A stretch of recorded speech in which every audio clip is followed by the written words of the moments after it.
രാഹുലിനെതിരെ വന്നിട്ടുള്ള ആരോപണങ്ങൾ നിസ്സാരപ്പെട്ട ആരോപണങ്ങളാണോ? എന്തെല്ലാം ഒരു പൊതുസമൂഹത്തിന് അംഗീകരിക്കാൻ വേണ്ടി കഴിയുന്ന വ്യക്തിത്വമാണോ രാഹുലിൻ്റേത്? ഇവിടെ പാലക്കാട്ടിലെ പ്രശസ്തമായ ശില്പമാണ് പാലക്കാട്ടെ മലമ്പുഴയിലെ കാനായി കുഞ്ഞിരാമൻ്റെ യക്ഷി.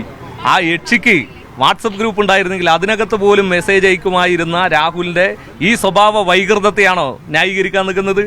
എന്തടിസ്ഥാനത്തിലാണ് രാഹുലിന് ഒരു MLA ആയി തുടരാൻ വേണ്ടി കഴിയുക? അയാൾ പാലക്കാട്ടേക്ക് വരിക എന്ന് പറഞ്ഞാൽ പാലക്കാട്ടെ ജനങ്ങളോടുള്ള വെല്ലുവിളിയാണ്. ആ ജനങ്ങളോടുള്ള വെല്ലുവിളി എന്താണ് എന്നുള്ളത് ഇവിടെ സോഷ്യൽ മീഡിയയിൽ മാത്രം ജീവിച്ചുകൊണ്ടിരിക്കുന്ന രാഹുലിന് സമരം എന്താണ് എന്നുള്ളത് അറിയാൻ ഈ പാലക്കാട്ടേക്ക് വന്നാൽ DYFയുടെ സമരത്തിന്റെ ചൂടും ചൂരും എന്താണെന്നുള്ളത് രാഹുൽ അറിയും. അതെ, അത് ഞങ്ങൾ അദ്ദേഹത്തെ ഒരിക്കലും ദേഹോപദ്രവം ഏൽപ്പിക്കുന്ന രൂപത്തിലുള്ള വലിയ സമരങ്ങളല്ല ഞങ്ങൾ ഉദ്ദേശിച്ചിട്ടുള്ളത്. ഞങ്ങൾ പറഞ്ഞല്ലോ, രാഹുൽ ഇന്നേ വരെ കണ്ടിട്ടുണ്ടാവില്ല. നിങ്ങൾ കണ്ടിട്ടുള്ളത് രാഷ്ട്രീയ നാടകങ്ങളാണ്. പക്ഷെ ആ നാടകത്തിനപ്പുറത്തായി നിന്ന് DYFയുടെ സമരം എന്താണെന്നുള്ളത് രാഹുൽ അറിയും. അത് ഈ പാലക്കാട് എത്തുമ്പോൾ അദ്ദേഹം അറിയുക തന്നെ ചെയ്യും.